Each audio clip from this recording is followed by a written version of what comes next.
其實咧，今個禮拜咧有好多嘅意外發生，咁我哋成個工地咧就停咗幾日啦。想知咩事咧？記得睇埋之後。好啦，星期一啦，我哋而家咧就嚟到個 property 咧，咁見到前面咧佢哋都整理咗好多咁樣嘅垃圾咧出嚟啦。Which is 而家呢度前花園啦，乾淨咗好多。咁仲有呢啲咁樣嘅 wobbles 有啲 concrete 咁大嚿啦，係另外一間垃圾公司會攞走嘅。不過佢要等埋另外一撈，因為咧就未夠，所以要同人哋 share 先抌。Anyway， 咁前面佢哋清理好啦。呢度咧之前花槽嗰個位置咧，我哋就會揾翻嗰啲 blocks 咧 matching 翻而家 existing 嘅 paving 嘅。咁總共咧俾個 garden 我哋就係3100磅，就包括前後花園嘅清理啊、擺 topsoil 啊、播種啊等等嘅嘢啦。咁咧另外一個最關鍵嘅 update 啫，你見到啦，呢度啦，我哋將嗰個舊有嘅 facility 啦，包括個 gas meter 啦，搬咗出嚟啦。咁咧由原先咧，你見到咧係間屋嘅入口嘅側面，到新嘅 extension 呢度，咁就大大咧慳咗我哋嘅空間，唔需要話嗰度無情百事突嚿嘢出嚟啦。咁大概就咁 gas 個 meter，我冇記錯就係600磅度啦。可以帶大家入嚟睇一下後面呢個花園啦。由原先啦好多垃圾，包括嗰個 garden shed 啊各樣嘢，咁你見到而家咧工人已經將部分嘅後花園咧填平咗啦，揾 topsoil。仲正如呢部分咧，可能佢哋仲要有另外一啲 topsoil 嚟啦，咁可以整埋佢。由原先其實咧好多雜物，覺得好細，其實個花園依家咁望落去咧，都係好靚、好 decent 嘅個 size，幾滿意。係再上一屆嘅世界盃咧，一路睇住波，一路喺度掘泥，掘咗3包1噸嘅泥，所以呢個體力 labour， 咁你想自己慳錢嘅話，就要自己做啦，就好辛苦嘅，我知道。咁我而家咧就主要啦過嚟咧就係度個 size 啦。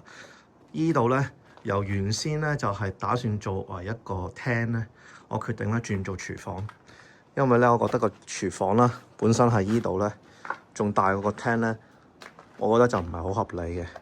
咁我哋而家度個 size 啦，同埋咧我會揾個kitchen suppliers 咧，可能佢哋會有一個人過到嚟度尺寸，臨尾可以喺佢哋公司嗰度用電腦設計一個好正嘅廚房。咁簡單講一講啦，呢度咧我哋將會擺雪櫃啦。咁咧 boiler 咧會喺角落頭嘅，咁就可以直接排起出去。咁煮食爐都會喺依埲牆。咁我會覺得啦，就我自己經驗而言咧，大部分買家咧 prefer 好似係用 gas 嘅 hob 多過用電磁爐嘅。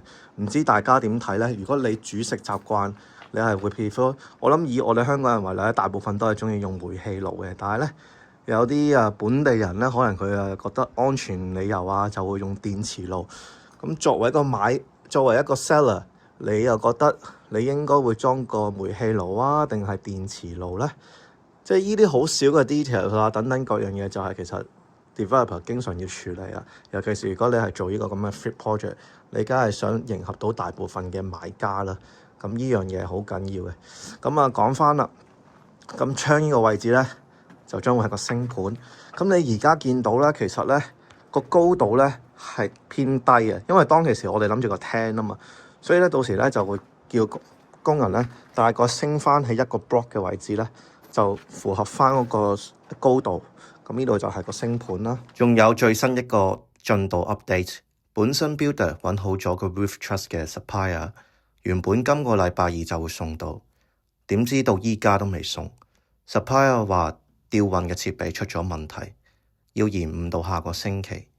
而家個 roof 一日未到，個頂就冇辦法繼續做。今日我返到工地呢，其實今個星期呢基本上工程進度冇乜進變，原因係施工團隊入面發生咗一件好不幸嘅事，一個同我年紀差唔多嘅男人突然離開咗。詳細嘅情況呢，我就唔方便講。但聽到呢件事同經濟壓力有關，令我有好深嘅反思。我坐喺架車諗咗好耐，當一個男人、生意人或者一家之主覺得自己失敗咗，係咪就代表冇路行？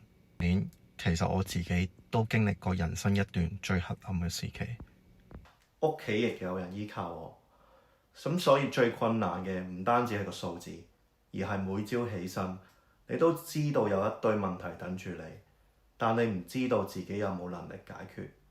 我都試過失眠，亦都試過懷疑自己，問過我根本係咪唔適合做生意，係咪之前所有嘅成績只係運氣撞彩翻嚟嘅？你見到我今日坐喺度講啦，唔代表當時我特別勇敢，我只係知道我唔可以繼續扮冇嘢。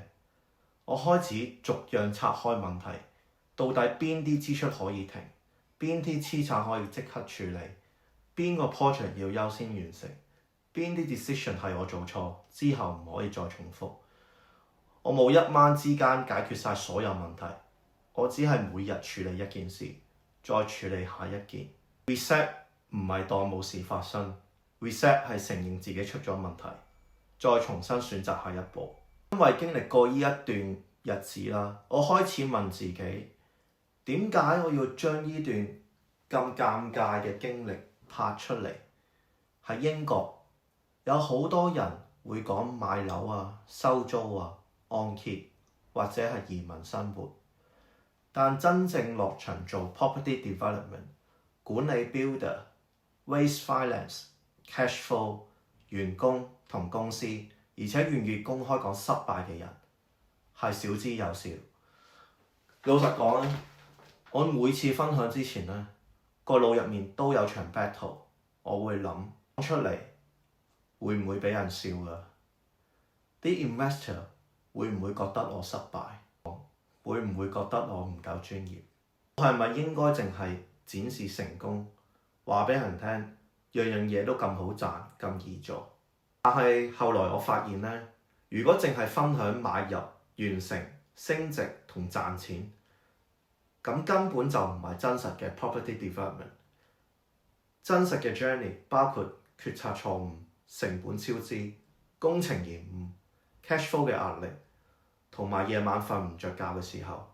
咁今次呢個不幸嘅消息令我更加肯定一件事，尤其係男人，我哋太習慣將所有問題收埋，我哋覺得自己係丈夫、爸爸、老闆就一定要有答案，但真正危險嘅未必係個 project 失敗，亦都未必係輸咗錢，而係你自己開始相信自己已經冇其他選擇。